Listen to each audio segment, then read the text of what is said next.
I can't remember when the last time I went live was, but I think it's been 10 days at least. I've been busy, so haven't had time or desire to cook anything. And I actually still have a lot of leftovers in my fridge, so that's why I've been MIA. But I do know that when sometimes I don't go live for a while, there's like two of you who think I'm dead. So I'm just here to tell you I'm not dead. And Fred's doing quite good. And Aaron's sick next door. So if you hear coughing, that'll be him. It's not COVID. I believe it is just a seasonal thing. It's just a cold. Just a cold. He's pretty miserable, working from home, yada, yada, yada. But enjoy the Fred scritches. He's so rarely right in front of the camera. Boy? Yeah. So Grandma has requested I make more steamed buns for her. I made them last time. She didn't like them, so I'm not sure what I can do differently this time. She really likes the store-bought ones. I'm guessing they just use really shit product in there with a little more sugar, so maybe I'll add a little more sugar into mine. Welcome if this is your first live. And do. Yes, we should boil some ginger. I actually made some chai yesterday with extra ginger. It was extra delicious. Very caffeinated. So maybe we'll make chai again, huh? Yes, I did notice the typo in the last Delish video. It was because I was not there to proofread it, and so the final approval went through with that typo. But you know what? I'm glad you guys are all paying attention. It shows that you are the A+ students. You win nothing but your own pride, I guess, and the ability to call us out on mistakes. You're welcome. Fred, why are you so into scritchies today? Well, that got him going. All right, folks, I'm gonna wash my hands. This is a mess. It's fine. Just ignore it.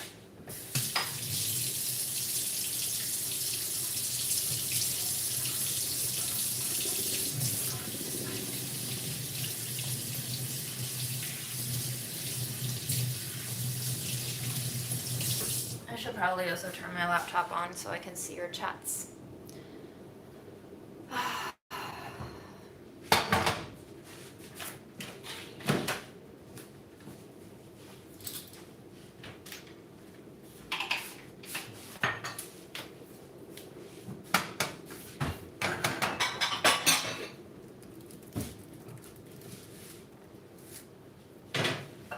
I can put them away. Thanks. Okay.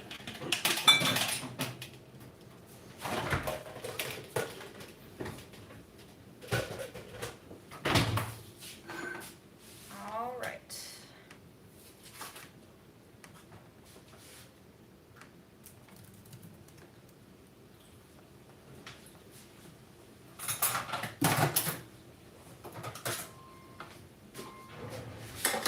Freddy, careful. I'm bigger than you.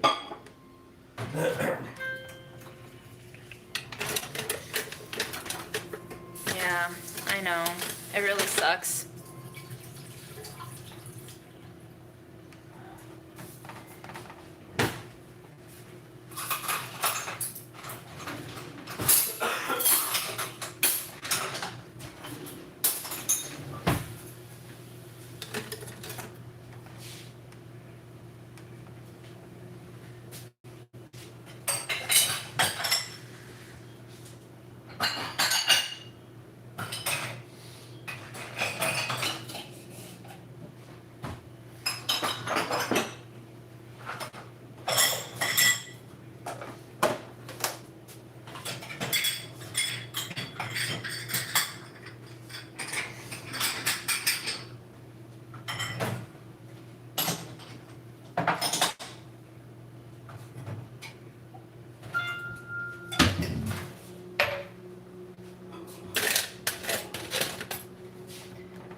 right, peeps. How many Europeans we got in the house? I feel like in the past, very many European folks have requested this time slot, so I hope you're happy.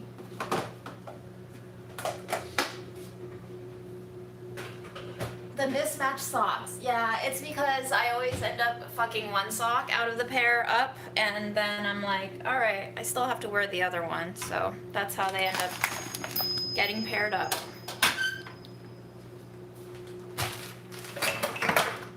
Woof.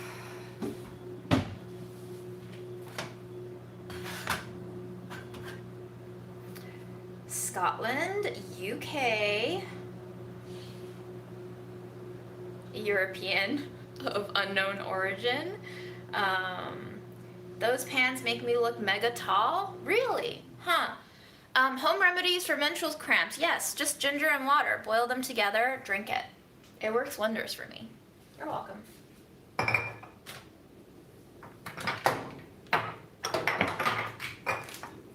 Does anyone have a good mantou recipe that they want to share with me? Because I don't have one. I might just do the steamed bun one.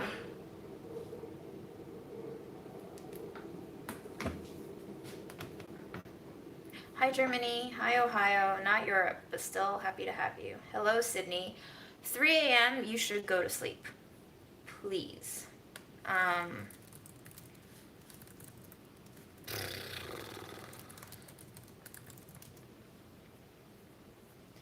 Let's see.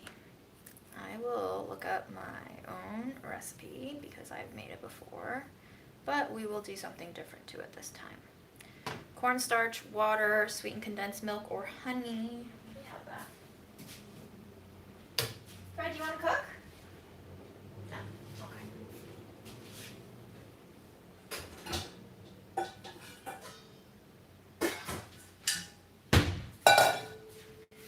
Milk, yeast, flour, salt.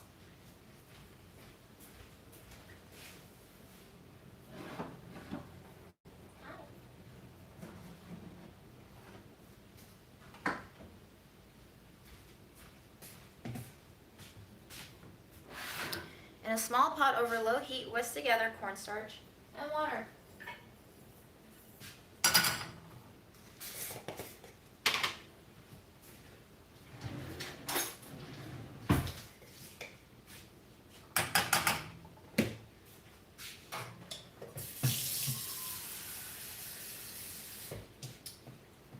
Let's see. Should I double the batch?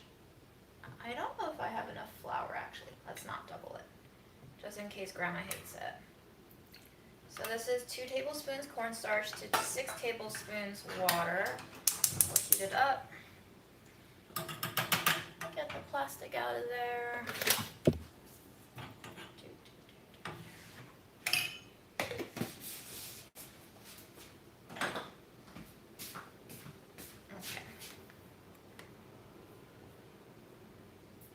Last time I caught you alive, you were on a dating app. How's it going?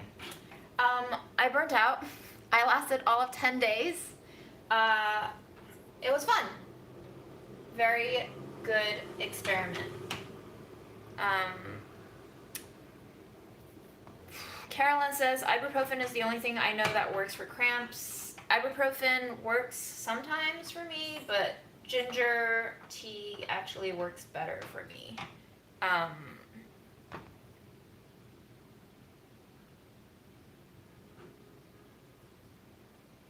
I charge extra for going into people's dreams. You would have to be on like Patreon level 10 for me to go into your dreams. It's doable. You just have to pay a hefty price.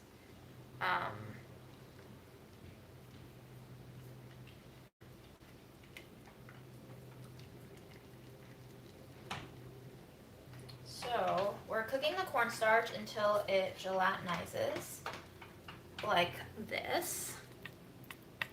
And then we can pull it off the heat, let it cool a little bit.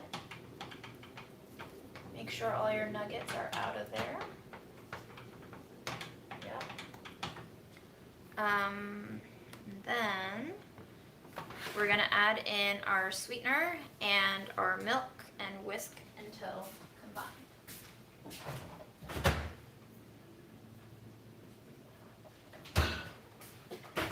is very fitting. This is milk that Grandma's facility gives her. She no longer drinks it for some reason, so I've been taking it back. I've been drinking some of it. I've also been using it and making random shit for her. So that's what's happening here. Are you gonna live to see the end of the day, Aaron? I'm actually feeling much better than tomorrow. Oh, that's good. My congestion is much better. The fever is down. Although you did just say I'm starting to feel much better than tomorrow, so. Okay, well, it affected my brain. Okay. This is sweetened condensed milk going in.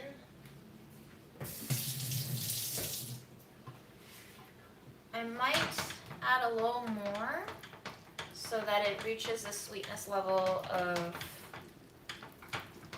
the store-bought version, which always tends to be more processed. So I'm just gonna finish it out today, right here, right now. We'll wait for it to drain into the pot. I might throw some water in there and swish it.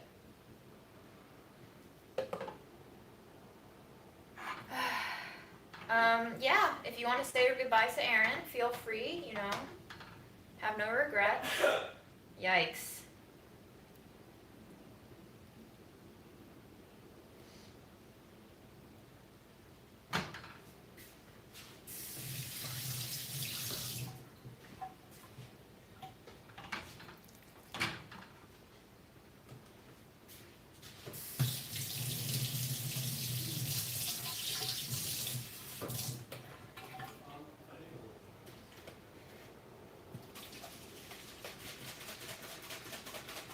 I would use the milk to rinse if the milk were warm, but the milk is cold, so it wouldn't do a very good job.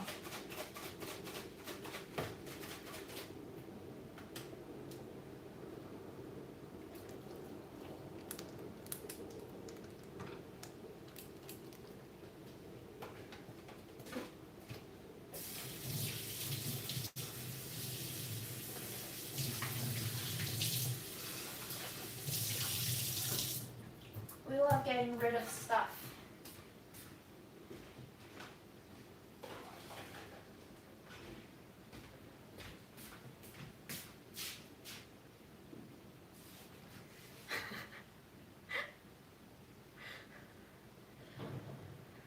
Hilarious, y'all. Hilarious.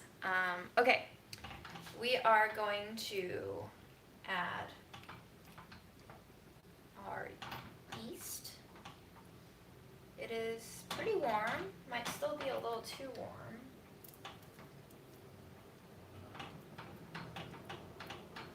So let's go ahead and add in some milk. Cool it down. I've stopped measuring. I'm sure you've noticed. So how this steamed bun will come out, I don't know. This feels fine to me. Yeah, so Cool enough for yeast.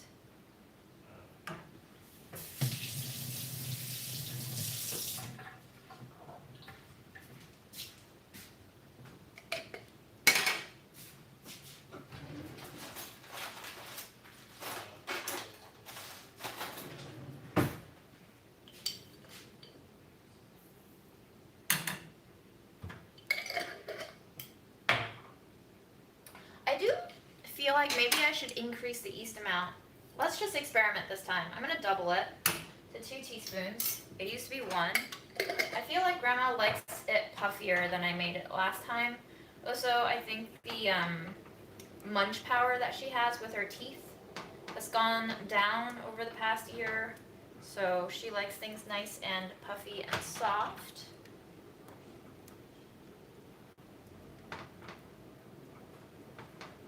We're gonna let this sit. I'm going to shrink this recipe. I'm going to pull the chat out so I can see what you guys are talking about.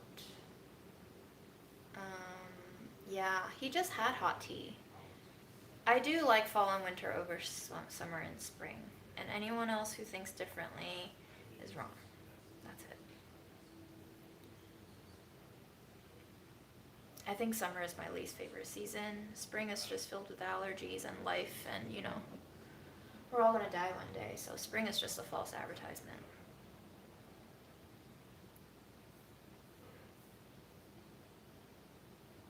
Freddie. What you doing?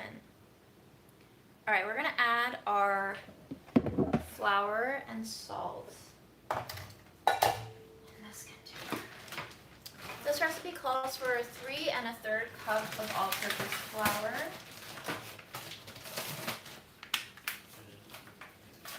which is 360 grams plus 40, so 400 grams.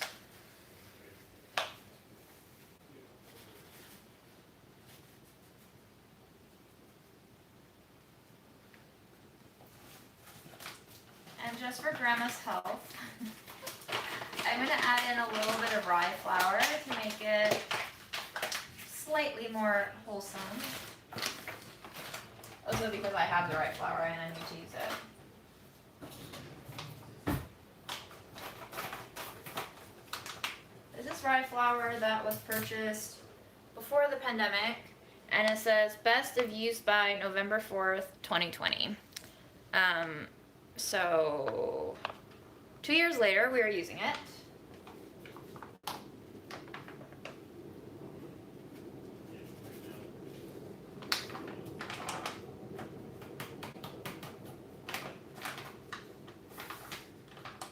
We gotta love a Ziploc bag that does not actually zip. Product design.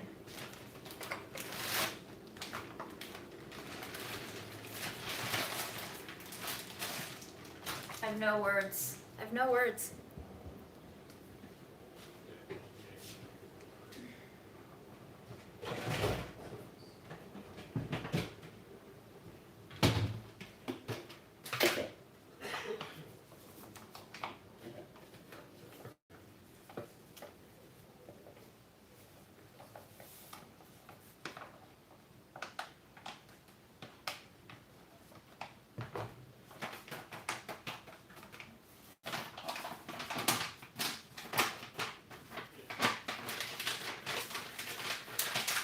And for those of you who don't know, I store my flours in the freezer. It prevents them from getting rancid too soon. So if you have space in your freezer, great place for it to go.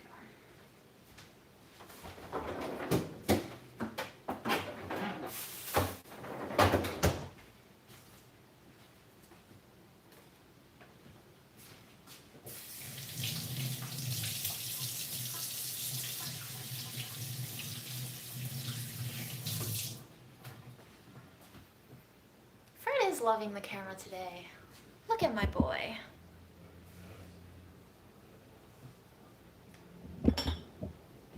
Okay.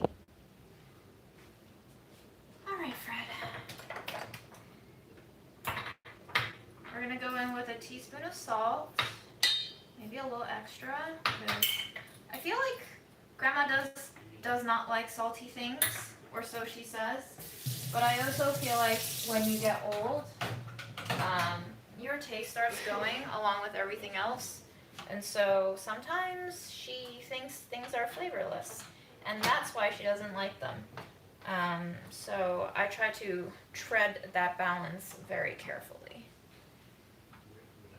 There are so many other places in Flushing that I would go to that didn't make the video, of course. I just don't know off the top of my head, honestly, because I don't really eat in Flushing often anymore, and so much has changed since I've last been there. So I can't really give you good tips. I'm very sorry.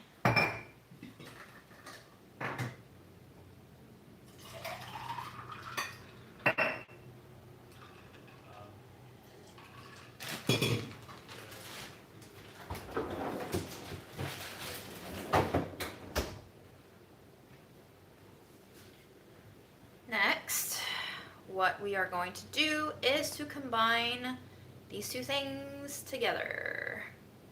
And we're gonna knead it for 5 minutes. And I might need to add more milk because I disobeyed my own recipe, as I am wont to do. So let me, before I get my hands all doughy, pop out this chat, enlarge it for my grandma eyes, and then I can keep track of everything that you are saying.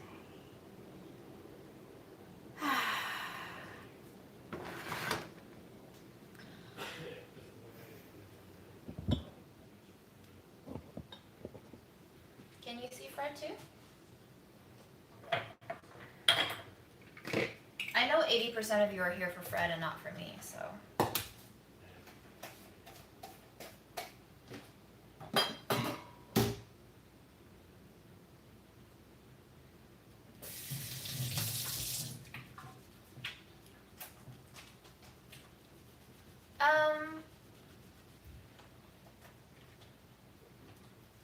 Flushing or Queens is not the same thing.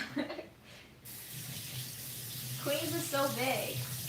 Flushing is just one part of it.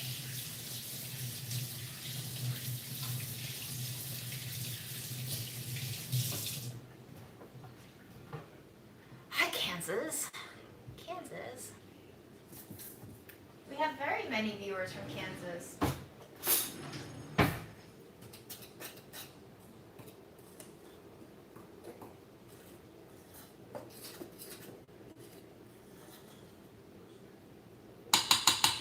I have been told by my Filipino friend that the Jollibee in Woodside is superior than the Jollibee that now exists in Midtown. So if anybody comes to New York and you want to try Jollibee, just know that apparently Queens has the superior one.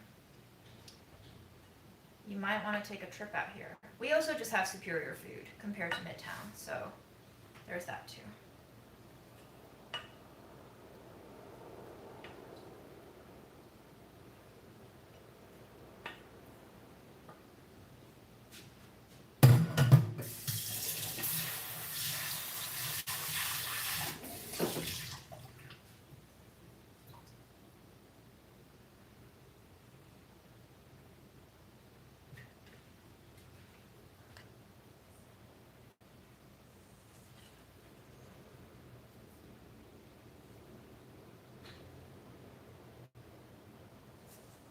It's missing menu items? How could a fast food chain miss menu items? Wow. I don't know how I feel about that.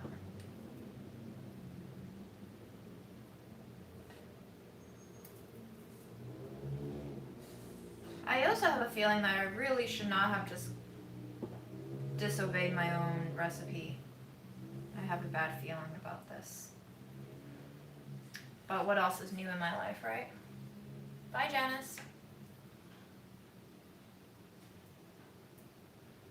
You don't know why, but I always encourage you to eat healthier. I guess that's nice. Although I've been trying to be very conscious of not labeling certain foods healthy and unhealthy. It's definitely fed into my own problematic relationships with food, so. But if what you're eating now fulfills you and makes you happy, I'm happy to hear that.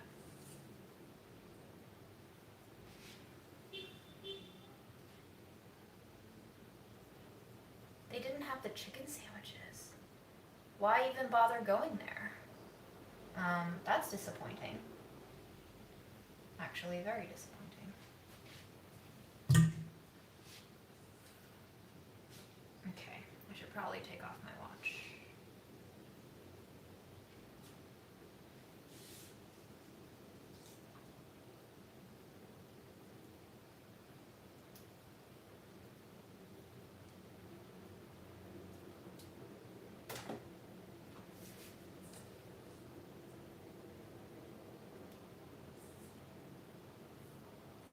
The way that I cook and experiment with food helps a lot with your prejudices about food. Interesting. What prejudices do you have about food? Sharing time while I knead this dough with one arm.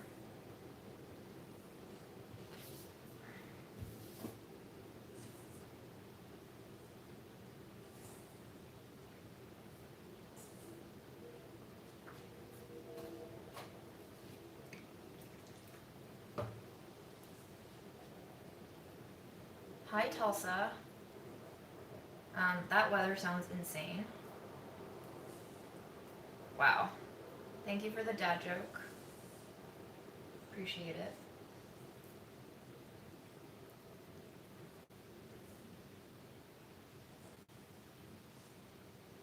I think my own personal definition for dad jokes is where it splits your personality and thinking brains into two, and there's one part of your brain that's like, haha, and then there's another part of your brain that's like, no, dumbass, don't laugh at that.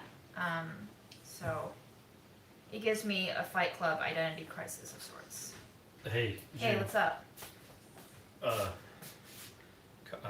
Cardi B's mom. Can you go away? I don't want this. Do you know what her name is? I don't want this. Okay. I don't want this. Thank you. Wait until your cooties are gone, and then you can come back.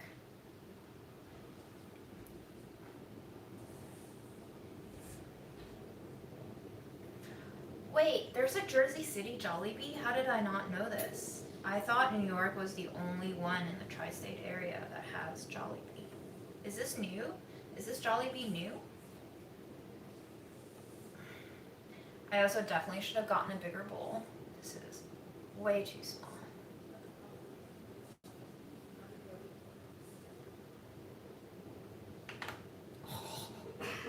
Did you hear that? I definitely just cracked all of my knuckles. Very satisfying. Now I need to knead with my left hand so I can also crack those knuckles.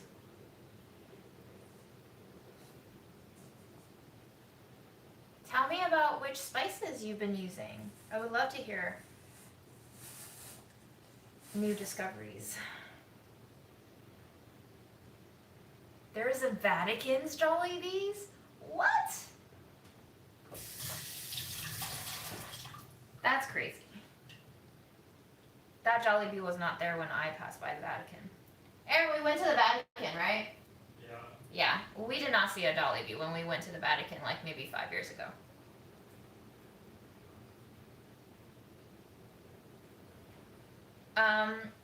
Well, Jollibee is simply the best fried chicken fast food establishment, period. It's not in the Vatican, it's 2 blocks away. Okay, it's 2 blocks away from the Vatican, whatever, it still counts. No, it's not in the Vatican, that's a separate country. Oh, okay. Aaron's going very into technical terms of where the Vatican ends and begins. We know that it's in the area. There's in Italy, the Vatican's in the Vatican. Oh my god. Alright.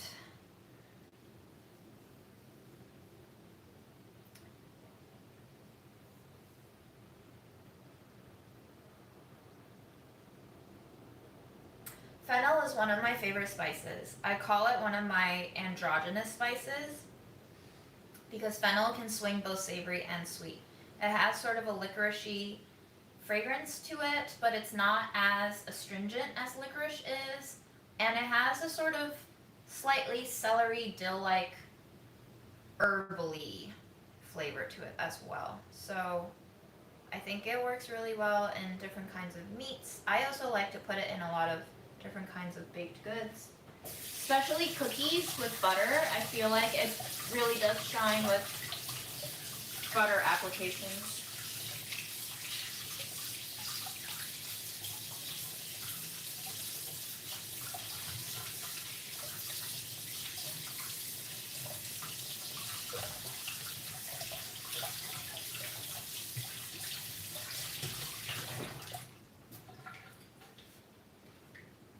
Jollibee Vatican meetup.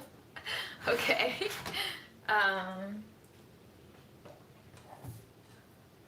Alright, here's where our dough's at.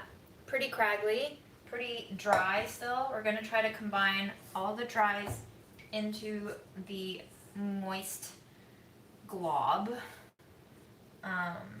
You're going to Rome next week? Jealous. I actually didn't love Rome, to be honest with you. I think, especially being visibly foreign, Rome is a difficult place because they just, I mean, before the pandemic at least, they used to get smacked with tourists, and I think honestly a lot of the locals just are tired of it, which I understand. Being in New York, I get tired of tourists too sometimes, which is why I don't go to Times Square if I can help it. But Times Square is actually pretty exciting if you can stomach the stimulus of people and ads and lights and just crowding. I am making dough for steamed buns for my grandma, and Fred is there sleeping, waiting for food.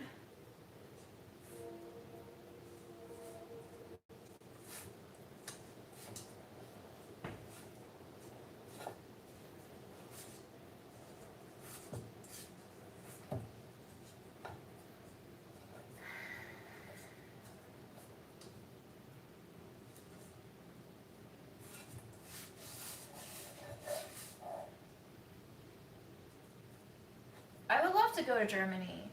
Honestly, Germany has been on my travel list for years now. I wanted to go before the pandemic happened, and I still want to go. Unfortunately, traveling is going to be out of my life plans until grandma disappears. Whether that means her going back to China or otherwise, I won't be traveling. So,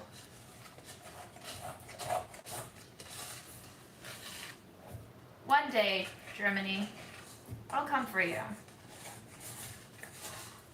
Maybe I'll stay. I don't know. I fantasized about Germany too many times. No news on grandma going to China. Guys, here's the situation about grandma, right? She's old. That's it. She's old. Even if COVID restrictions lift, she's still old. She still has COPD. She has a lot of lung issues. She needs to be constantly on oxygen. I need this trip to be like, as I'm putting in some flax seeds, as easy and breezy as possible, which is not happening right now in the time of COVID. Because even just getting grandma without COVID restrictions back to China at this point is going to be a pain in the ass. Cat, I totally understand. Sooner rather than later, yeah, I hope so too. Not because I want my grandma dead, but like, here's the thing, right? In thinking about something like this, grandma will die. That's just unavoidable. And, you know, grandma is kind of, I mean, we're trying to make the best of it. I'm trying to take her out on wheelchair walks every morning now. She's really enjoying the outside air. But she's not really living the way that she wants to live. And we know that it's going to come to an end one day. So I obviously want to give her the best time that she can have in her current condition. But facts be facts. Life will only degenerate from here on out.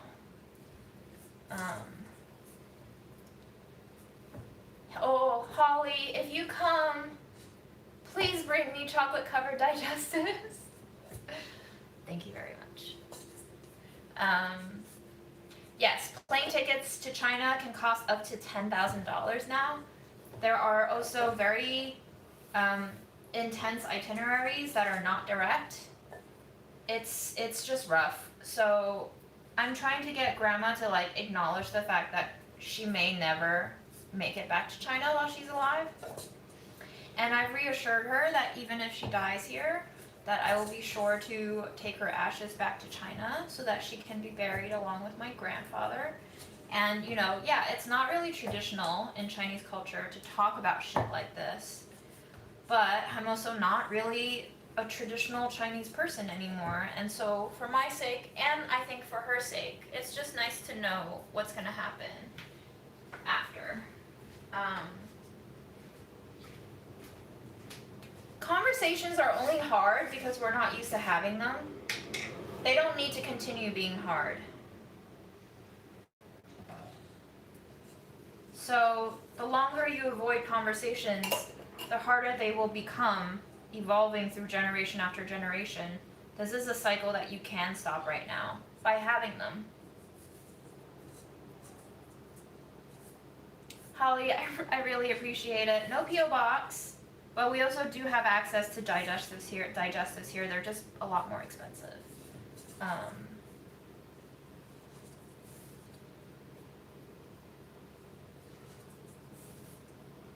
Yeah, I think a lot of people love the Instagram posts with grandma in the morning, so that's why I keep making them.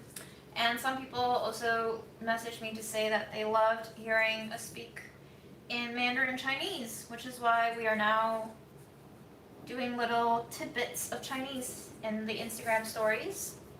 I hope y'all enjoy it. There were like 5% of the responses that were like, no, we don't want Mandarin content. And I'm like, okay, that's cool. I guess you don't have to watch it if you don't want.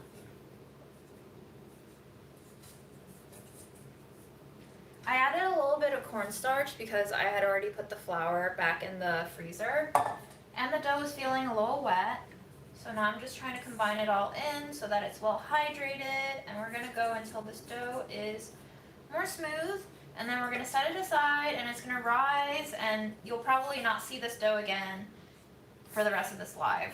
I can only make this now, and proofing takes time. No swap outs, because we're no food media here.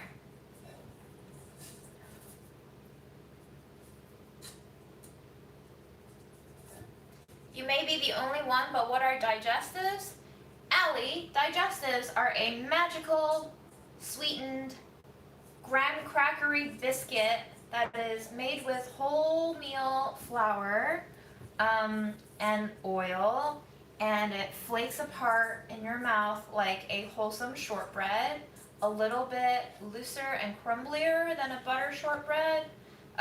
It can come covered in chocolate or caramel, and it is delightful, and I can eat a whole sleeve in under half an hour, and then I feel very sad about having eaten a whole sleeve in half an hour, because it's not really a balanced diet, but I do it.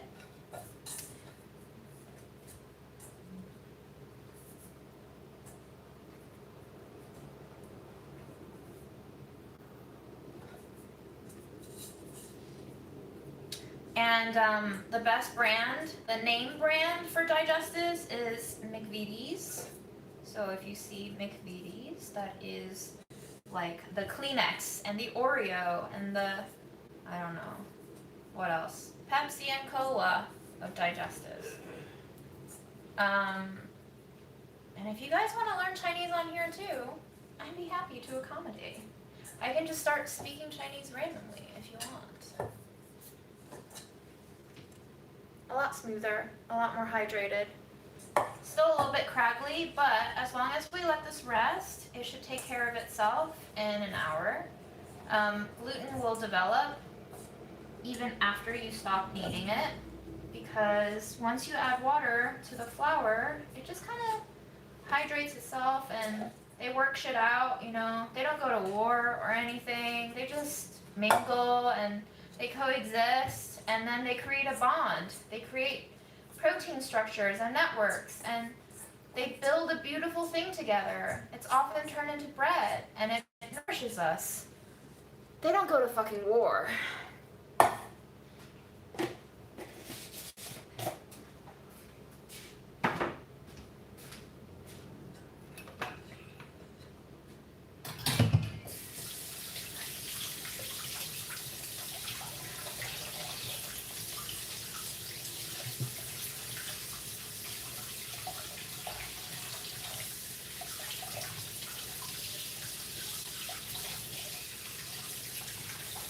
If Grandma doesn't eat it, I try to feed it to Aaron. And if Aaron doesn't eat it, then I cry. And then I try to rework it into something else that Grandma might eat. Most of the time, Aaron eats it. Hi, Warsaw.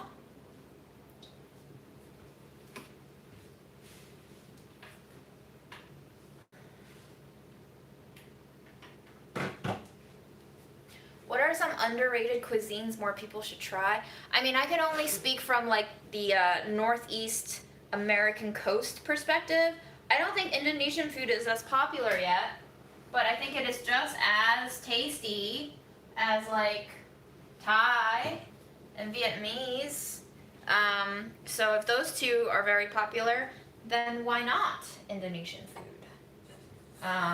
What other underrated cuisines are there? You guys tell me. We're gonna cover that up. I'll set a timer for an hour. We'll check back. And I'm gonna do some dishes.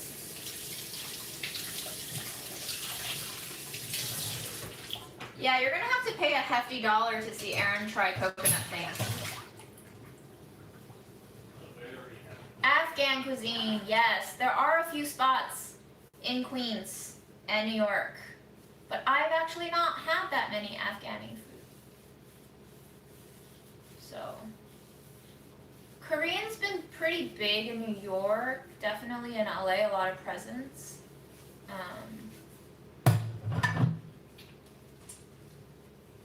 I think like West African food is slowly on the rise, but not too popular yet.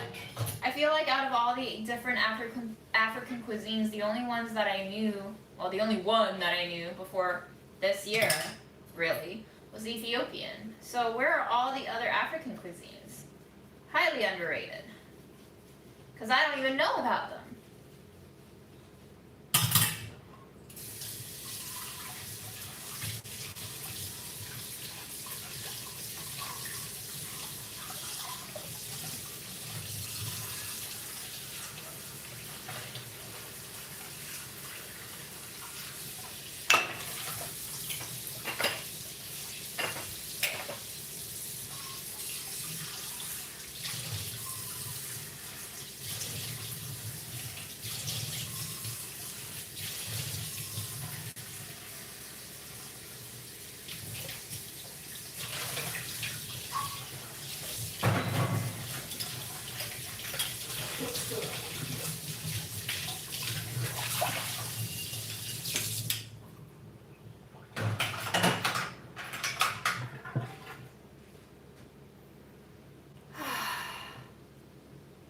Okay, I'm gonna eat some food because I'm really hungry.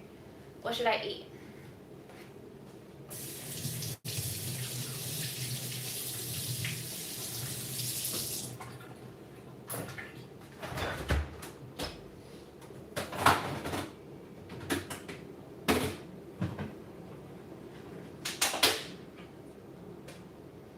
Oh my lord. Can't believe I did that.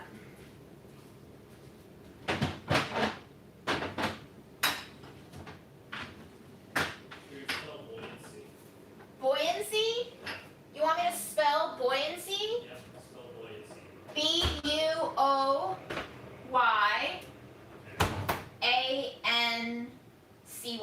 How'd you do that?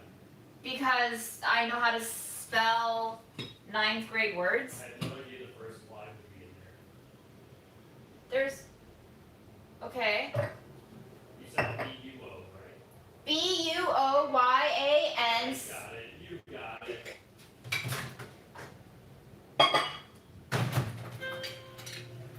I just found some leftover greens that are very sad. I'm gonna eat some of the mush that we made on the last live, which was when I cooked venison, mole, and brown rice in the Instant Pot. That's heating right now. Yes, that leftover is like 10 days old by now. Is it still edible? I don't know. I'm gonna eat it, and then if I die and you don't see me again, you'll know that you shouldn't eat 10-day-old leftovers. I'll try anything once.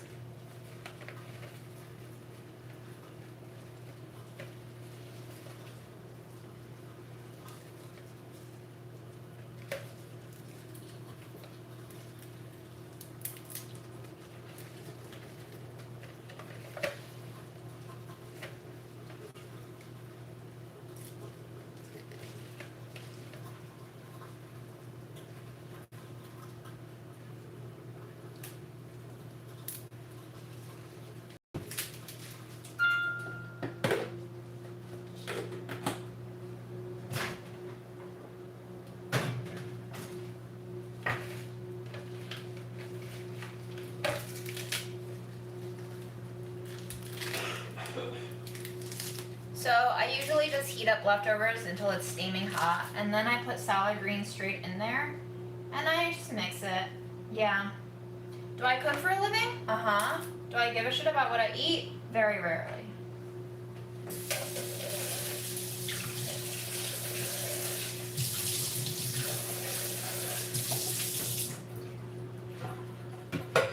I don't know, I would just think about it this way.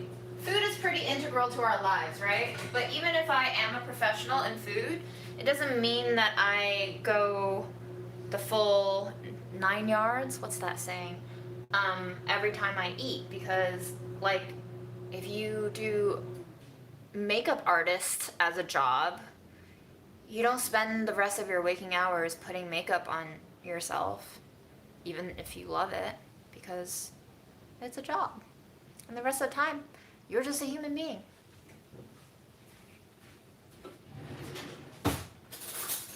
Right, Fred? Let's eat with Fred. Let's chill.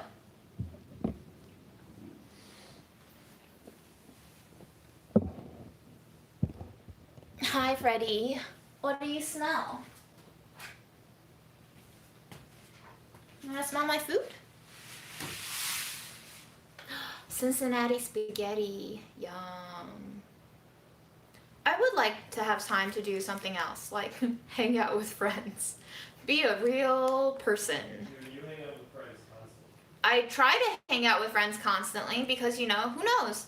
One day, someone might just not be here. And then you'll be very sad. And you'll have no memories. Like, Are you saying one of your friends is gonna die soon? it's possible. It's always possible. My cousin just told me the story about how on a Friday, he went to a bar near his house where his friend is a bartender.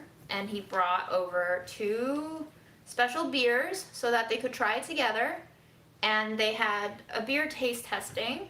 And then the next day, he heard news that that bartender friend died in a motorcycle crash. And he was only 26. So shit happens, y'all. My mom died very suddenly. I didn't have a chance to say bye. So I think about that almost every day.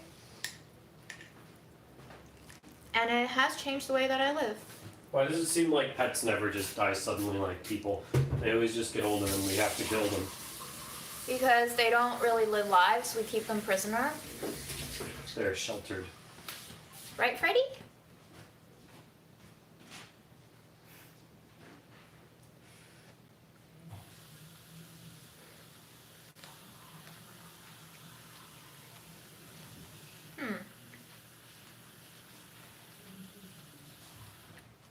How come you never hear of a dog or a cat having a heart attack? I don't know, because they don't get diagnosed. They just die. You recently bought polenta. Do I have any recipes to try with it? I think of polenta as cornmeal. So anything that you can use cornmeal in, you can use polenta in. I like just cooking polenta with a lot of butter, cream, and or cheese. Plus a little bit of spices. You can keep it simple like black pepper. With salt, you can put herbs in it. What's really fun about polenta is after you have leftovers and you fridge it, it solidifies into like a little block or whatever shape you refrigerate it into. And then you can slice that into slices or cubes and you can sear it in even more butter. And then you get like crunchy outsides with creamy insides, which is delightful. Some people also slice up the cooled polenta into fry shapes, into like these rectangular prism sticks, coat it in panko or whatever, and deep fry it. And that way you have polenta fries, which are also very delicious. Case in point, use a lot of fat.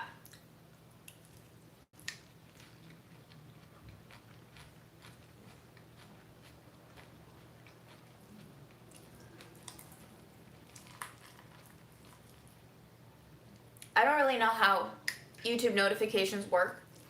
I think maybe sometimes if I decide to go live like very shortly before I actually go live, YouTube doesn't give you a notification. So it's fine. These lives are just mostly me talking shit and eating shit and Fred. So you didn't really miss much.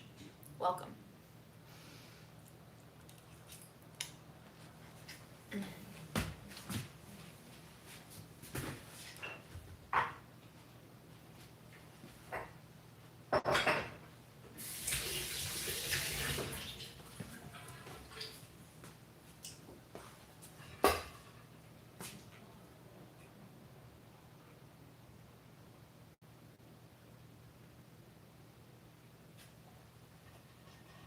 Ooh, polenta tortillas. Yes to polenta tortillas. I feel like they would be really good at muffins too, polenta muffins. Polenta is actually really delicious in desserts. I had a chef once who used to make this polenta-based streusel that she would put on top of ice cream sundaes. It was one of my favorite toppings. I think that streusel had like toasted sesame in there and maybe some sort of like anise or fennel seed too. Just really good with a little bit of vanilla ice cream or berry jam or Amarino cherries, kind of like a sweet tart thing going on. Drizzle that whole thing over with olive oil, which is another underutilized ingredient to top desserts with. And then a little sprinkle of salt. And you have an ice cream sundae.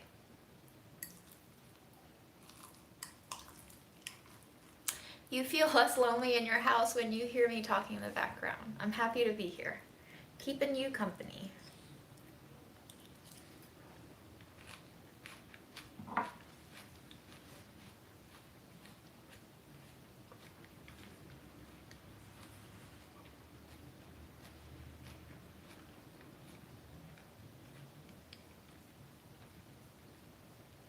All right, are we ready to talk about either dumb shit or serious shit or sad shit or shit that's gonna get us demonetized? What do you got?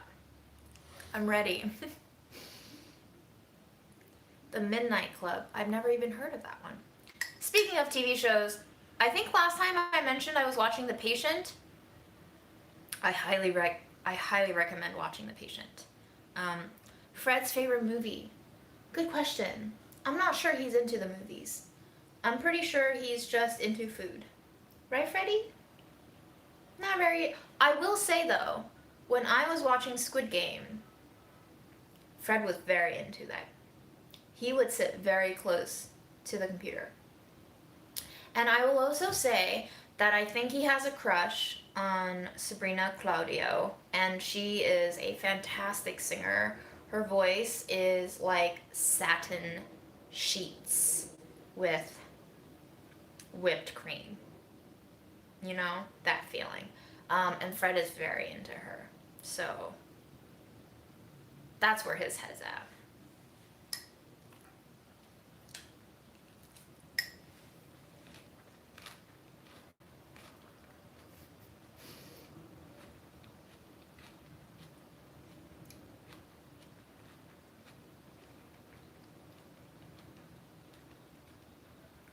Okay, Holly doesn't want us to talk about sad shit, so we're left with controversial shit or stupid shit. Which one would you guys like me to tackle first? What's my favorite tree? I don't have a favorite tree. Well, I would say I'm really into willow trees as a whole concept, just the way the tree's movement is so expressive. I think it's unlike any other tree I've seen. But as far as which leaf I like the most, I have a deep appreciation for the whimsy of ginkgo leaves. I find the fan shapes, the little kind of curls and furls and little dips and dimples, but still very evenly simple geometry of it. Ginkgo leaves are my favorite.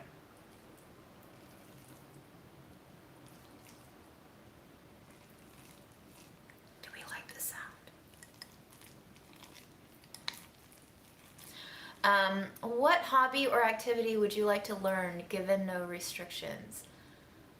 Before COVID happened, I used to go to a dance studio like 3 days a week. They used to have contemporary dance classes. I would love to find a place and retake those classes. I'm not a great dancer, but I just love the way that that class taught you things about the way you can move your body.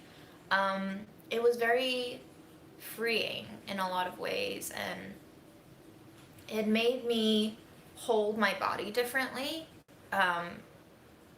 Changed the way that I think about how to sustain the body's structure when I'm walking. So contemporary dance, I guess.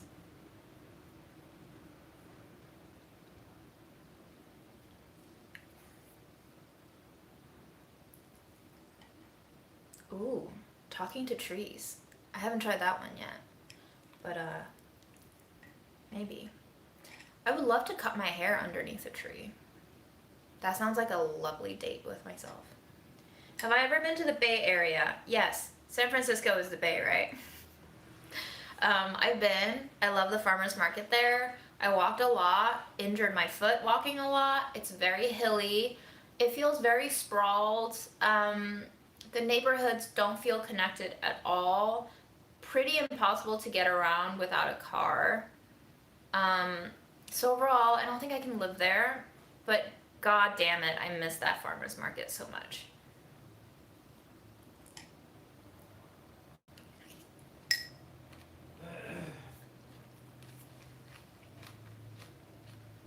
What did you think about my thoughts on SF versus LA? What? What did you think about my thoughts on SF versus LA? I don't remember your thoughts on SF versus LA. Well, I said I liked LA better. Oh, right. Aaron said he likes LA better because LA just has more stuff, is more exciting, a lot more diverse. I agree, but And it still has a soul. Aaron says it still has a soul. Sure, LA still has a soul. I just feel like, based on what I've heard from friends who have lived in LA, who have friends in LA, the people there are fucking flaky as fuck. It is also kind of sprawled. Also, getting around without a car is kind of impossible, like in terms of long-term sustainability. I walked there. I got hit by a car the first time I walked there. So, that's just LA for you. I feel like I agree with Aaron. LA is a lot more like New York when compared to San Fran, but I don't think those two cities are it for me.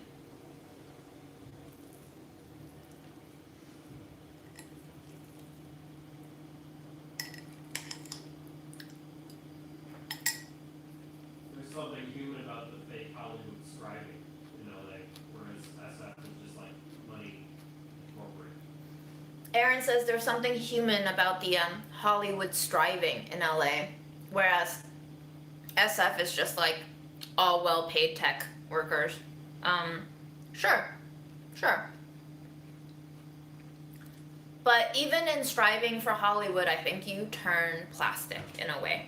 And I'm not saying turning plastic is bad, I just think it's like a default of trying to get into that industry. You have to fit a certain formula of sorts to like even get in. So, what does flaky mean? Flaky means I say, hey Sarah, let's hang out next week. And you say, yeah, let's. And then I say, how's Tuesday? And you say, not free Tuesday, but maybe Thursday? And then I say, great. How's Thursday at 7 p.m.? And you say, sure. And then I say, all right, let's meet at this restaurant at 7. See you then. And you don't really say yes or no. And then I'm operating under the idea that you will be meeting me there at that restaurant on Thursday at 7 p.m. And you either cancel on the day of, cancel an hour or two before, or like just don't show up and then apologize later for not showing up. Or don't even apologize until I call you out for it because you just forgot about me. That's flaky, Sarah. Was that a good description? It's both canceling shit and not showing up for shit, and also just being hard to schedule shit in the first place. Like you're walking into somebody suggests Thursday instead, and they just be like, oh, sorry, can't do Tuesday, and then leave it at that. A flaky person to me, if they repeat that flakiness as a habit, it shows to me that they don't really care about me. So it would be very hard for me to live in a city that imbibes in this culture of flakiness. Jasmine says, if you were offered to go to any place in the entire world, all expenses paid, so no worrying about transportation or lodging or food, where would you go? Ooh, Jasmine, that's a sexy question. No worrying about transportation? I think I want to go to Morocco. That was one of the places that Aaron and I wanted to go to before the pandemic happened. I would still like to go. And if someone could figure out the logistics of how to get me from one city to another, that would be amazing. because it sounds really complicated in Morocco. But yeah, Morocco. How is that? You loved your last time in Africa.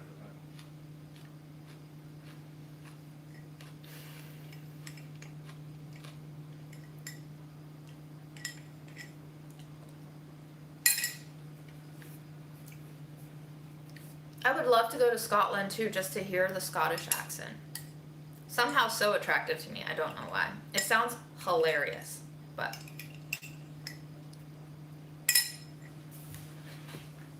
There was way too much caffeine in that pie. Yeah, you need to calm down, bud. Dude, help me. Aaron never left the 8th grade, y'all. It's exhausting. I have, what do they call it? Break or something?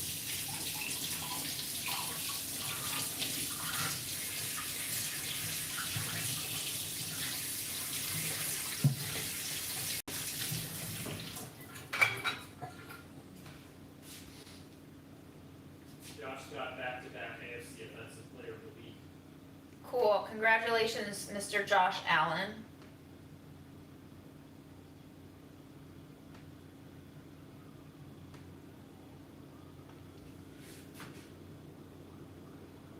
Can I get rid of your Synchron stuff from my computer? Yeah.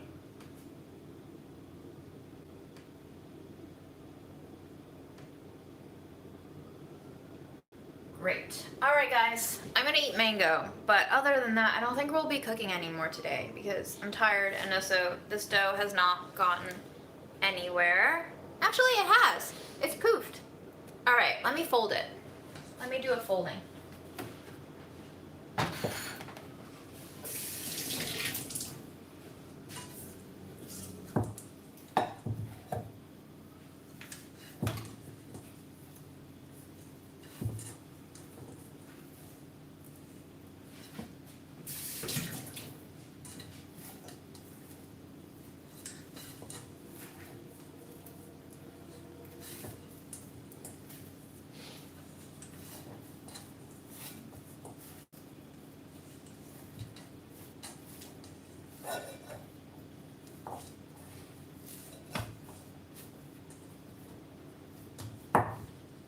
So maybe on colder days, if you double the yeast a little bit, it'll rise a little faster.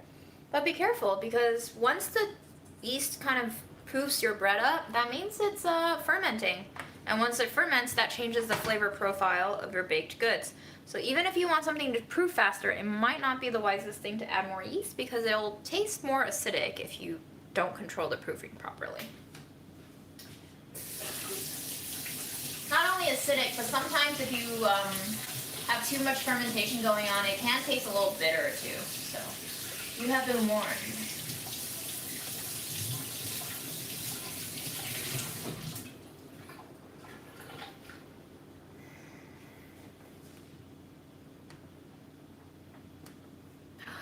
Did I get rid of your chat? Uh-oh. Uh-oh.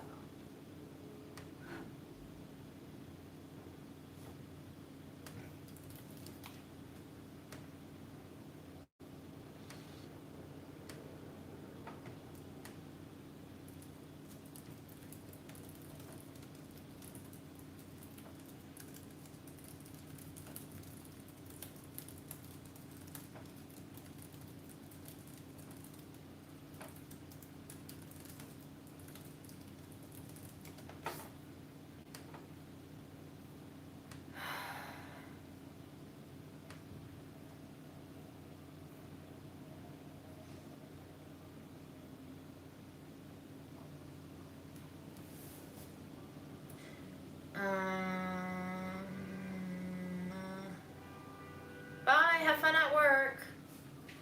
I have discarded you? How so? Just because I leave you sometime doesn't mean I discard you. That's an unhealthy relationship if I'm with you all the time, isn't it?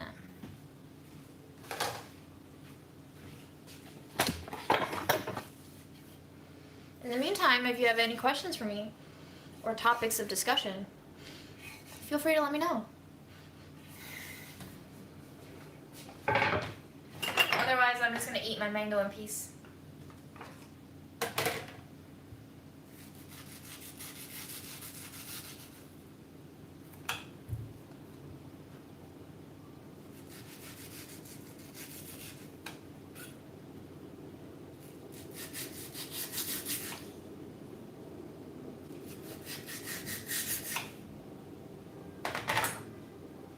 This is a mango that I bought for Grandma. She did not consider it soft enough or sweet enough, so now I'm eating it.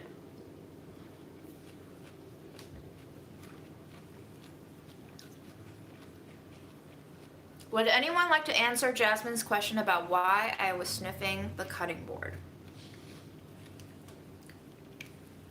This is fun, isn't it? Take your joys where you can get it. Right, Freddie? Want to sniff?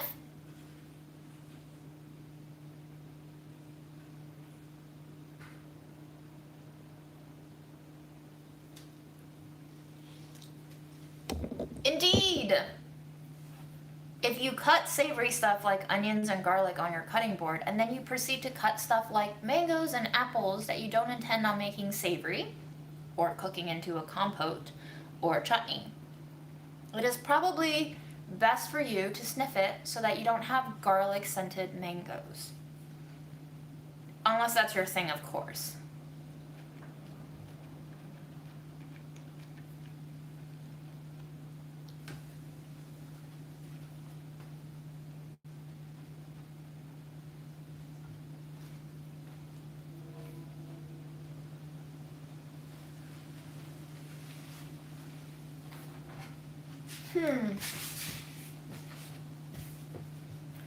There have been very many times where I worked in restaurants and I worked in pastry, and I did not sniff the cutting board before I cut out all the apples that we needed for apple tarts. And man, not a good thing. Not a good thing.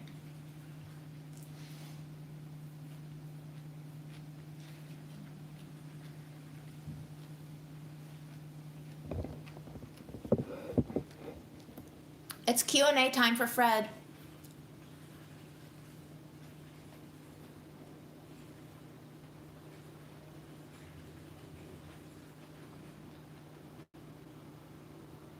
My favorite kind of cheesecake is the one from Lady M. It's very light. It has a sour cream layer on top. But that's also a lie because I also love the Basque cheesecake that I ate in Spain. And I also just like almost any cheesecake that doesn't taste like freezer. Fred, how are you so cute?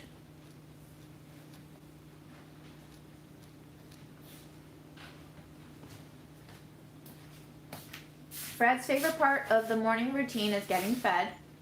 Fred's favorite fish is sardines.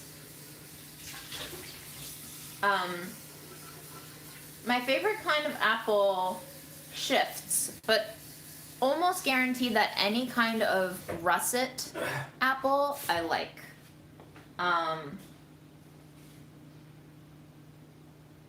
My favorite new apple was Samira took me apple picking at Fishkill Farms. There was one apple called Hudson something gem. I don't remember the middle word, but it was Hudson something gem. It was a russet apple. Most of the apples had fallen off the tree already by the time we got there because different varieties of apples ripen at different times of the year. And I tasted one and I was like, this is amazing. Let's go around the orchard and look at other apples. And then by the end of looking at all the other apples, Samira and I both agreed that this was hands down the best kind of apple available at the orchard. So we went all the way back to those trees and I just like scrounged up all the fallen apples that were somewhat edible. And it was delightful. Absolutely recommend going apple picking if you can. This time of year is perfect for it.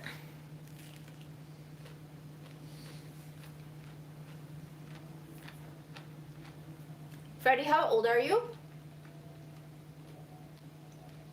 He doesn't like talking about it, but we estimate him to be about 11 and a half. Fred definitely likes Aaron better. It breaks my heart, but Fred always grooms Aaron's hands, so Fred loves Aaron.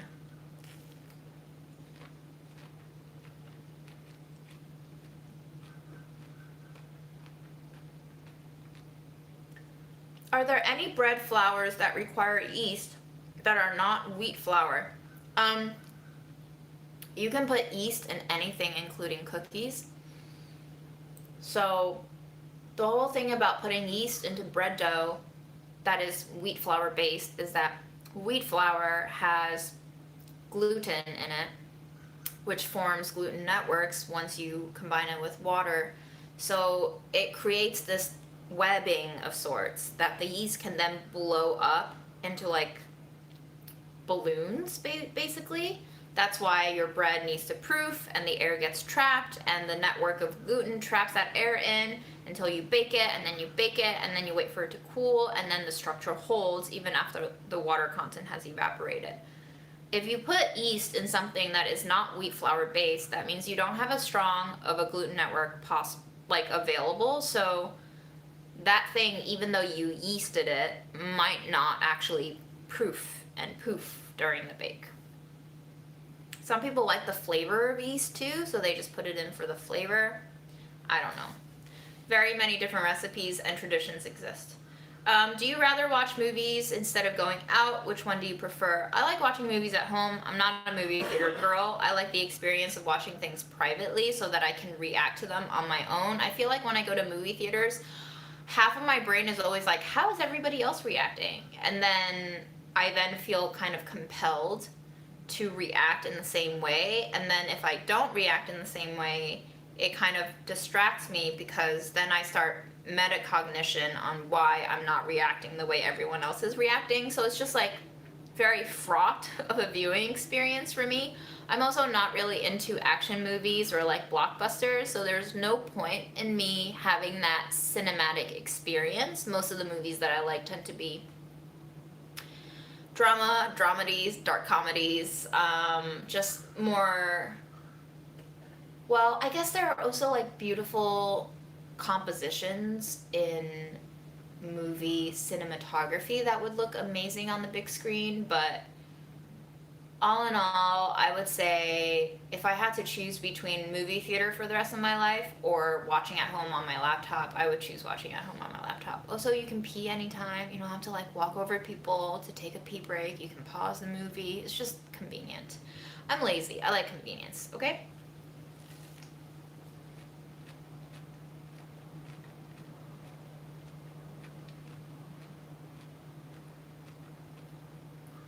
I'm so glad you like the Budget Eats videos. It makes me happy to hear that.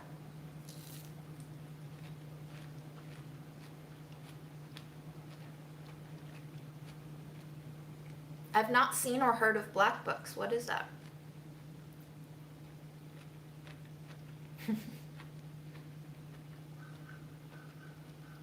I sometimes feel like Fred has a foot fetish too. I can't be sure. I think he's also a little bit confused.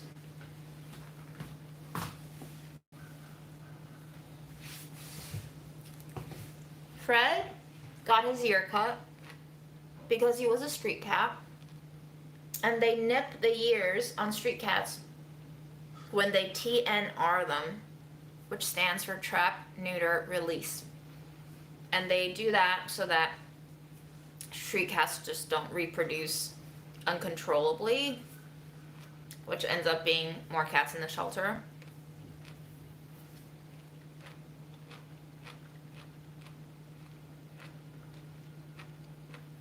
Black Books, huh? I'm gonna Google it right now.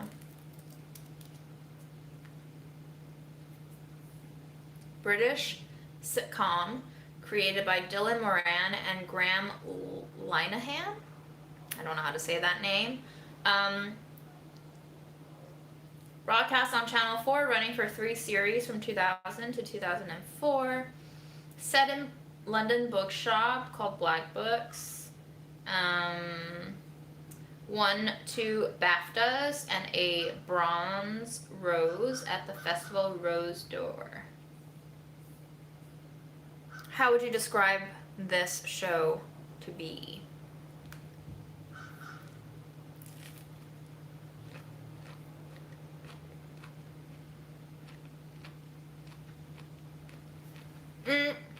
First of all, The Bear is an okay show. It is, I know many folks have said it is a very realistic depiction of kitchens, and yes, absolutely. When it comes to those scenes that really hammer in how stressful and anxiety inducing the elements of working in a restaurant kitchen is, very accurate. Like the ticket machine going off the hook, not being able to keep up with orders, like spilling a whole Cambro worth of a sauce that took 3 days to make right before you open up for service, is all very real. However, so unrealistic is the amount of which people are emotionally aware of themselves and considerate of other people's feelings, and that they have the skills to effectively communicate those feelings to each other. I've not seen that in any kitchen that I've worked in. First of all, the environment is way too chaotic for anyone to really take time to like say things to each other that they actually mean. Because of the pressure cooker that is the restaurant kitchen, everyone is just like, get the fuck out of my way. And it would be a great service if nobody ends up getting stabbed or chopping the fingertip off or getting fryer burns. Third of all, if someone quits a restaurant, ain't no way they're coming back. Like, I've never seen someone come back after quitting or getting fired. It's just not done. The amount of camaraderie that you see depicted in that show is unrealistic, in my experience at least, for restaurant kitchens. It's a very fast turnover. It's a very like burn and be burned, and because the whole industry runs on minimum wage, people aren't afraid to burn bridges because they're like, what the fuck do I have to lose? You're paying me $12 an hour and no benefits.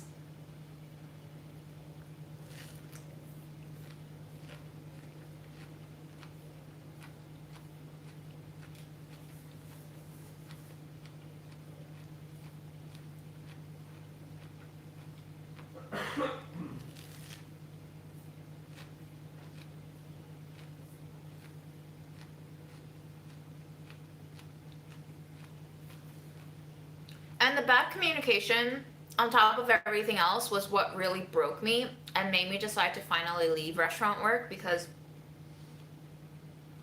I think 2.5, 3 years in, I admitted to myself that I don't want to stay in the restaurant world because I don't really want to be a chef. The amount of dedication and abandonment of the rest of your life that you need to commit to in order to be a chef at a restaurant is insane. There is no work-life balance. You're constantly stressed and thinking about the restaurant, even if you're not physically at the restaurant. Your vacations don't feel like vacations. There are no boundaries. So combine that with low pay, stressful customer dealings, stressful bookkeeping, stressful managing, training, stressful high turnover, stressful like budgeting everything that you need for not only ingredients and labor, but for upkeep of the kitchen and the space and fixing like random shit that breaks. And then combine that with just like people who don't go to therapy but have a lot of issues. So,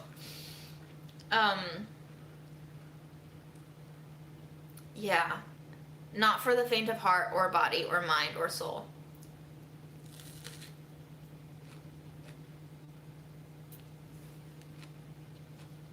Now I have mango stuck in my teeth.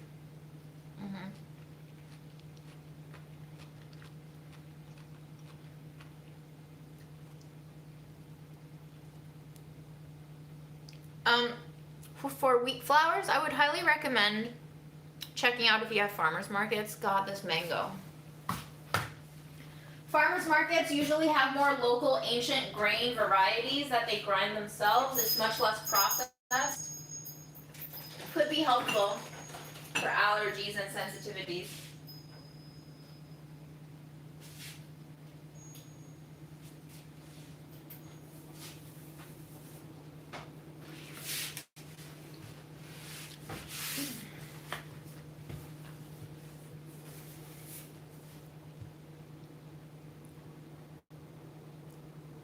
You know, one of my childhood professions, like dream professions, was a flight attendant. Is it cool? I've always wanted to be one.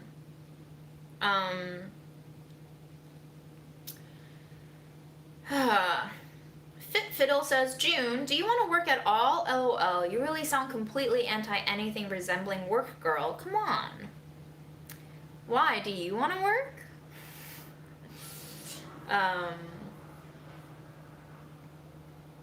Restaurant jobs sound horrendous. Doesn't seem to be an upside. The upside is you get to experience a lot of different ingredients and flavors and applications of cooking. You learn a lot. I spent 4.5 years in restaurants. I learned a lot. Everything that I do in terms of what you see in Budget Eats and beyond draws heavily on my restaurant background because I didn't really grow up with parents who like cooked. They stir fried, they boiled, they steamed rice. And then the rest of it was just like buying prepackaged dumplings and prepared things. So they gave me the foundation, but restaurant jobs really gave me the experience. So if you want to think about it this way, instead of going to culinary school and paying for it, you can go work for a restaurant or several and learn on the job while getting paid shit for it, but still getting paid shit for it, you know? And that was my mindset really going into it, is I want to give food a try as a career path. I don't want to spend money on culinary school because I just graduated college and came back from a year of teaching in China and had no savings, and I was like, that would be really dumb of me to spend money on another schooling experience. Why not just get schooled and get paid for it? So that's what I did. And now you get to see Fred's butthole. Isn't that great? Life always works out in the end.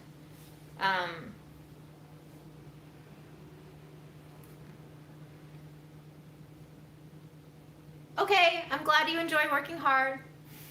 Whatever works for you, friend. Freddy, what are you doing? I think he wants to jump on there. Yeah? You want to go up there? Okay. Let me see if I can move the vinegar bottle for you.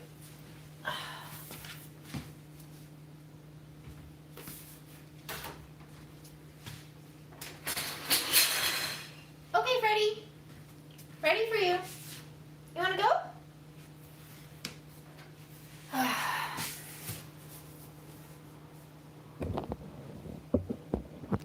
Now he's just staring at me.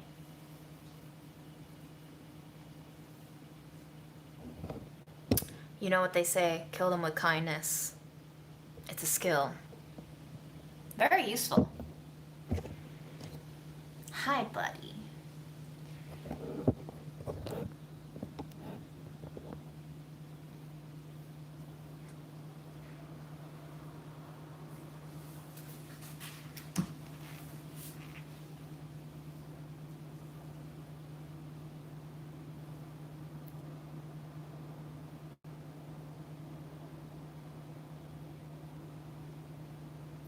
I mean, there is a world in which I work hard and can also talk shit about work, because work can be shitty, right? We can all acknowledge that work is very much shitty a lot of the times. Otherwise, it wouldn't be work. It would be fun. Recess. Free time. But now we just sit and watch Fred, I guess. Hey, Freddy, can you come here? Wow. Hi, buddy. You came on command. Are you even a cat? Your own kind will look poorly upon this behavior of being so obedient to a human. What cam do I use for YouTube Live? You are currently watching my pores on my Pixel 2 XL. This is a fairly dated phone, but it has great image quality as far as cell phones go. And what you're watching right now is actually the front camera, which is pretty good for a front camera. So, am I having fun now in life? Yes, I sure am. Because what's the point of living if you don't have some fun, right? Hi, Serbia.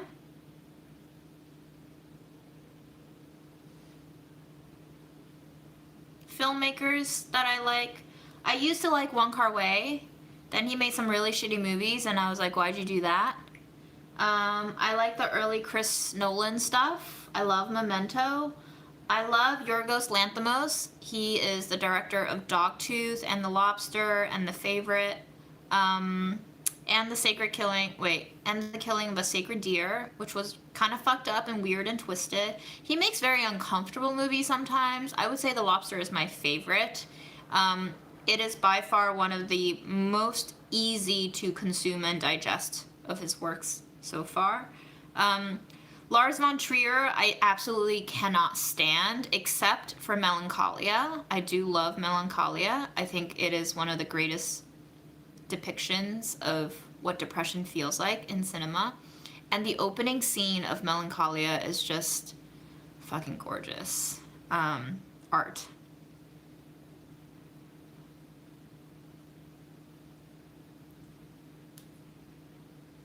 Which Wong Kar-wai film do you enjoy the least? The one that's like all English. It's like My Blueberry Nights or some shit like that. It stars Norah Jones. I have no idea why he made that movie.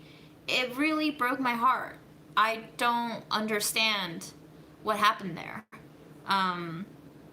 Favorite Filipino food? I've not had a lot of Filipino food, but I really like this sweet bread that can be topped with melted cheese sometimes, called puto. It's like rice flour based, I think. I'm not sure.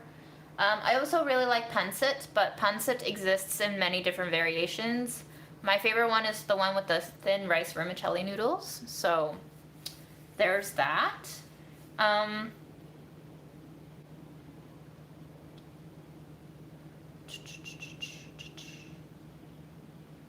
All right. No more questions, friends? I will sign off. Freddie, you want to say bye to us? Okay, Fred said bye.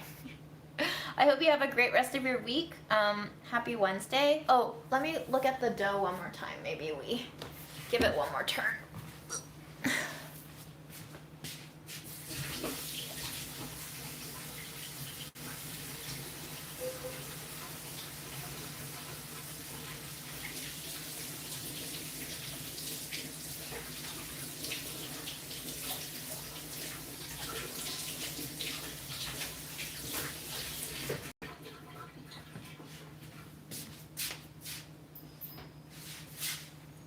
Growing a lot. Yes?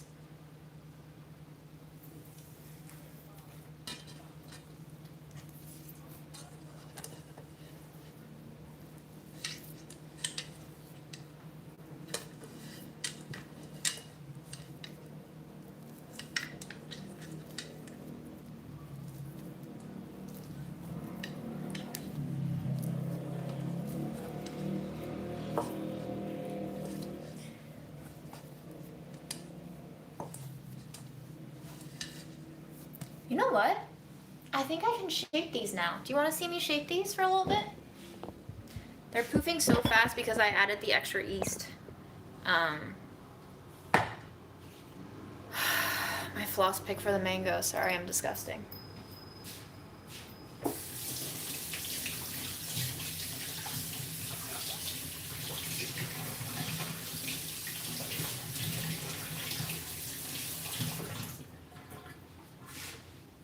Freddie, you look so cute, buddy. I wish you could see us both. What if I put you here? Wow, what a cutie! Cutie on the windowsill. All right.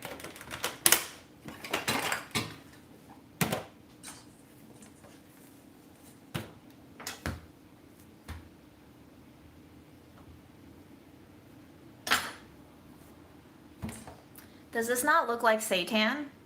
That's gluten. Seitan is basically washed dough until you wash away all the starches, and all that you have left is the gluten networks.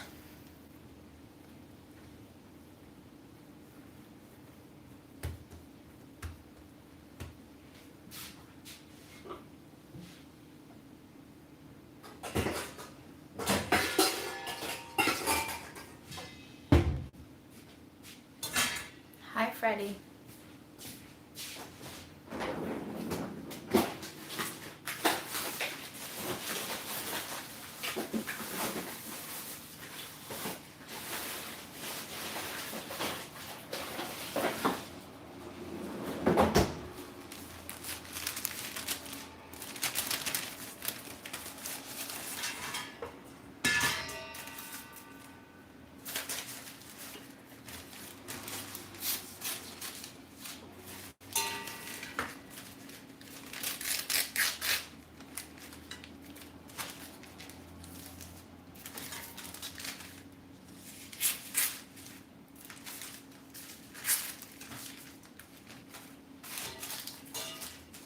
I'm lining my steamer basket with a little bit of parchment so that none of that dough sticks.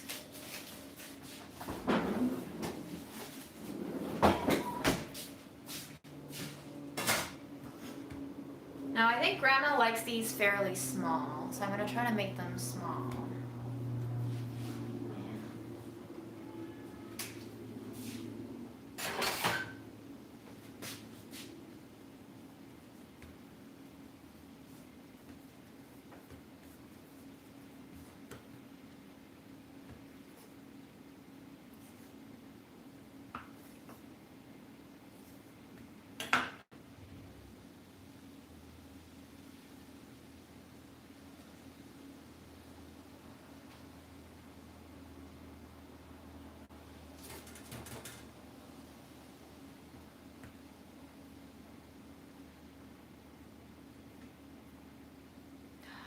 Cute little spiral, huh? And a cute little cat. Freddie, you're so adorable. You could get away with murder if you wanted to. Yeah.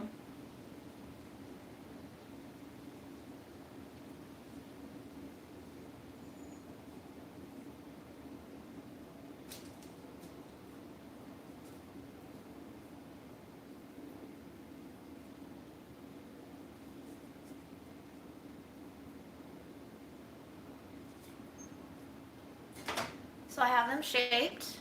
Now they proof, and then after they proof, we steam them.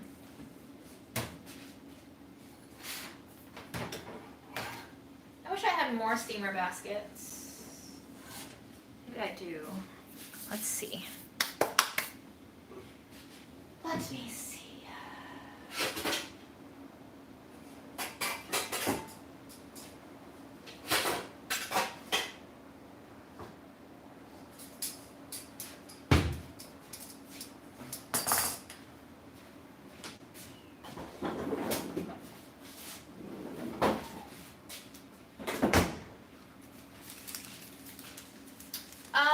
I can make them with fillings. This original recipe, when I developed it for work, was for filled buns. But the problem with filled buns is I don't know when Grandma's gonna eat them, so it's possible that they spoil before she ever eats them, and it's just easier for her to keep if there are no fillings, because then it's just bread.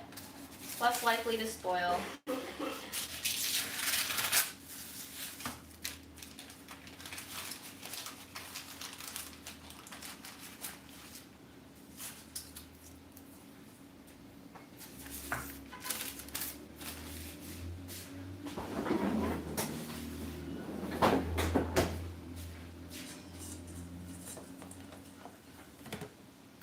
I am very glad you are not hands-on texting. I will ban you forever if I discover you're doing that shit. I will. I'm serious.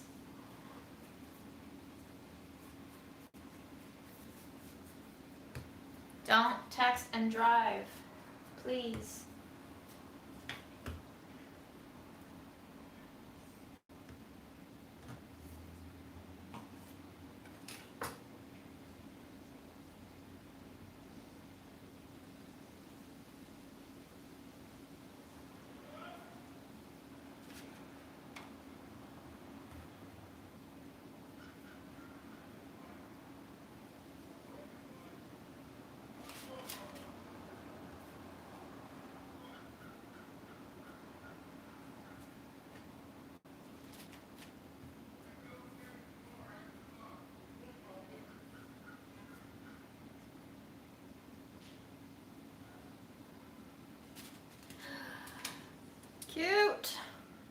buns. Buns for days.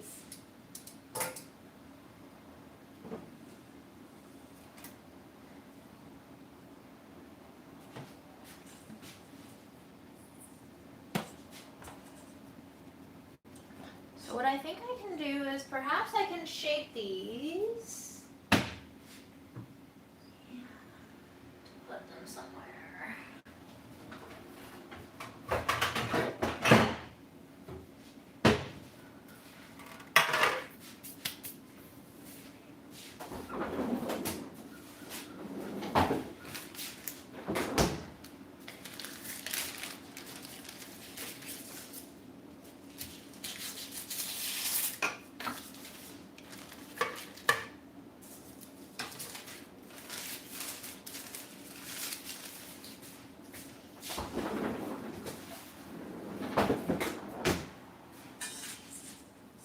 Ooh, annatto seed. That is used in a lot of like Latin American cooking, I think. I'm not too familiar with it, but it can both be used for flavor and for coloring.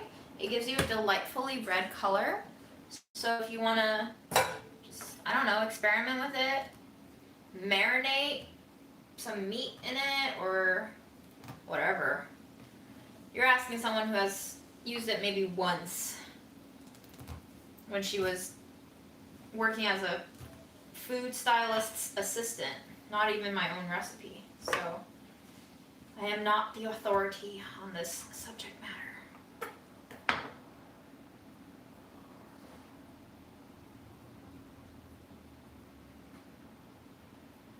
Wow, Tiffany, that is fucking scary. I'm so sorry. And I hope you guys are all okay. Yikes.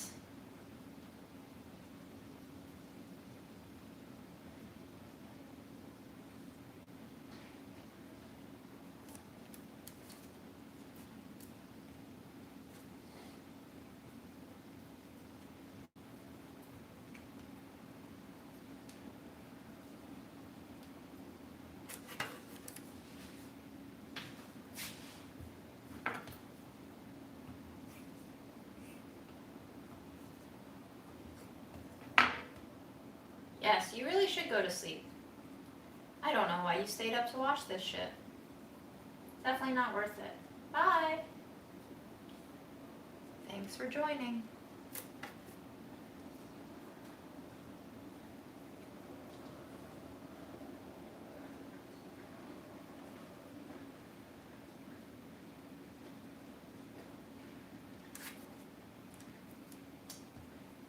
Woof. Yeah, reminder to not text and drive.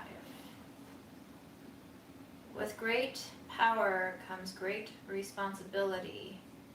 And unfortunately, that's why we end up with so many assholes.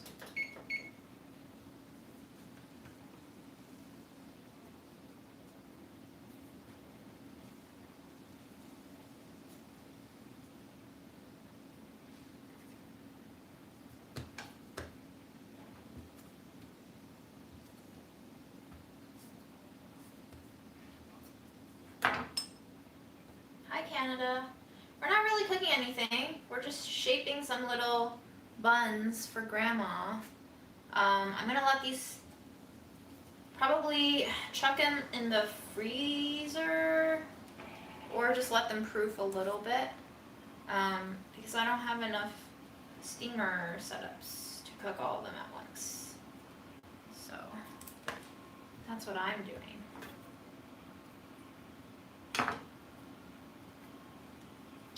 I don't think I've been to the state of Maine, although I have heard great things. I have friends who love Maine, so maybe I'll go one day. Do you love it?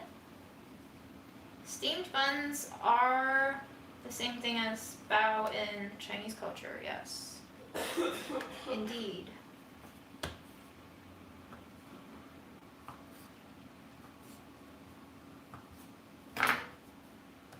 Hi, Chicago. Do you have new chilies? How did the one taste? Actually, funny that you ask. The one fell off today when I went to close a window. So here's the one chili that we grew this year. Windowsill farming for you folks. Hi, Fred. You want a snack? We'll get you a snack.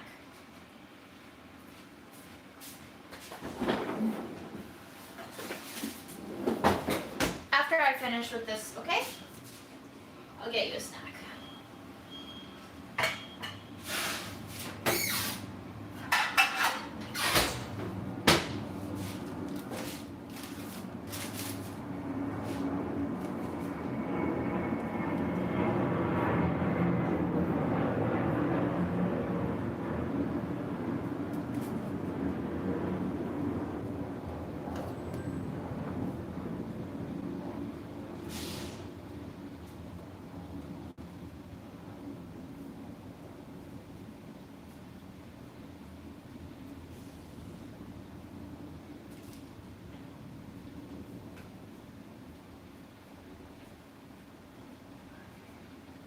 I can't believe that cats can also understand human words.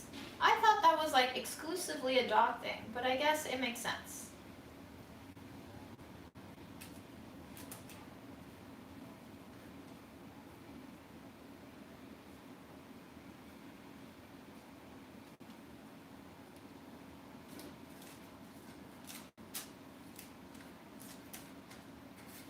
So here's our little shaped buns.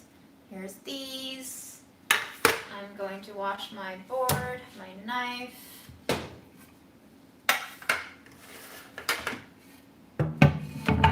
Let these proof. Give Fred a snack.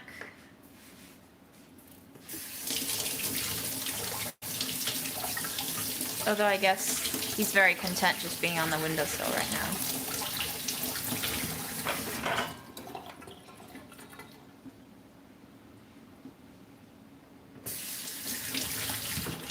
The money I would give to speak fluent pet. However, I would say the most money I would give is to be able to have someone record my dreams and play them back. I would love to be an investor in that technology.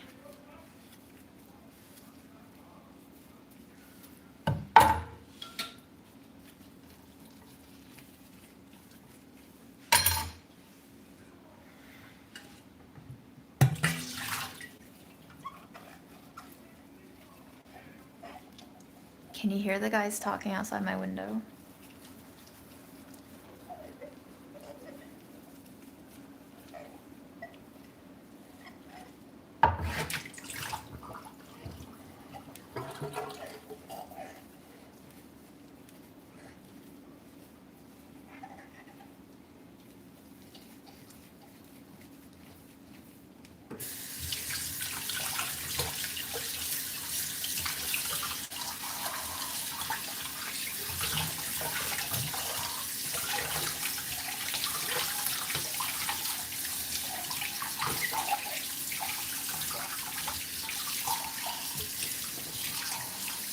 What do you think the chances are that I don't get sick?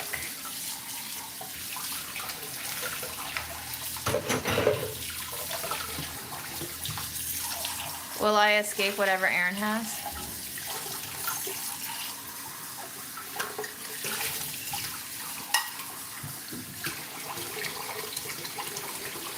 %'s not bad.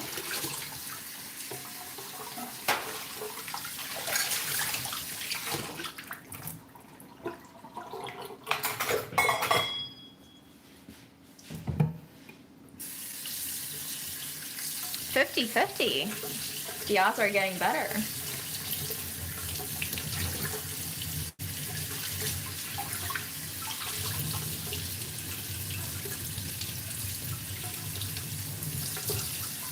Dumpling wrapper versus wonton wrapper. I think wonton wrappers are maybe slightly thinner, but all the pre-made stuff is pretty similar to begin with, so I don't really know. I think depends on what you're using them for, right? All right, Fredolino, let's get you a little treat. You ready? Yeah? What do we got for you today? Some powdery shit? You down with some powdery shit?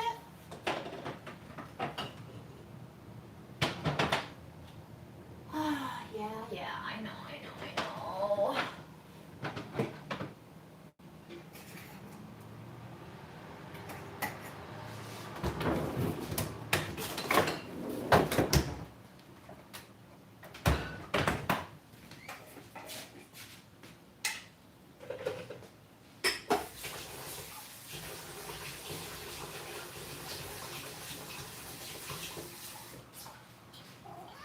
Yeah? Okay, here's your water. And here's your treat powder. Have at it, boy.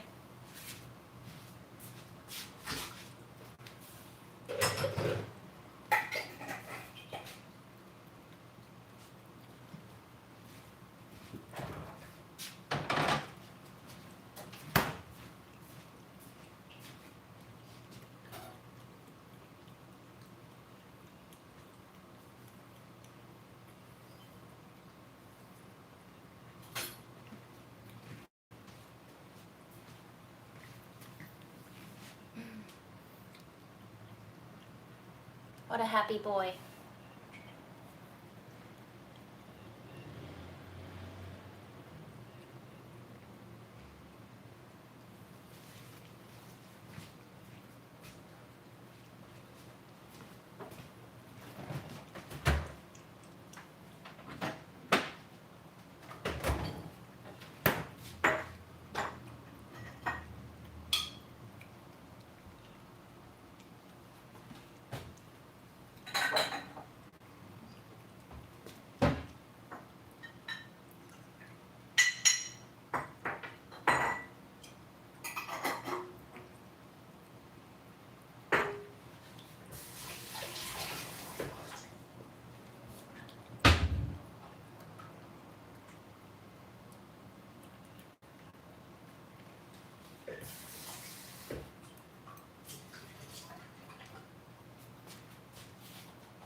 We purchase his food and treats. Sometimes if I buy chicken, I'll give him a little, but I don't make his food from scratch because I can't. At some point, I guess my love does have a limit. Right, Fred?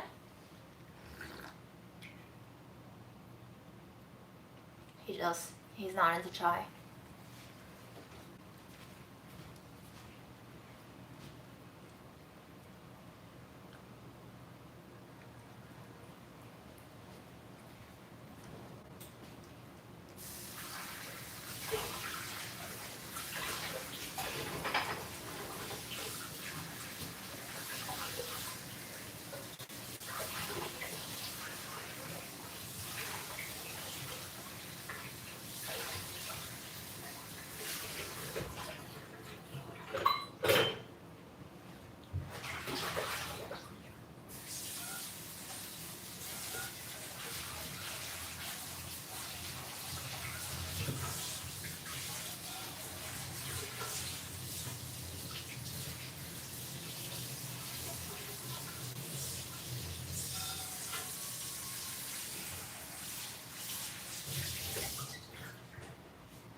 Is that a good snack, Fred?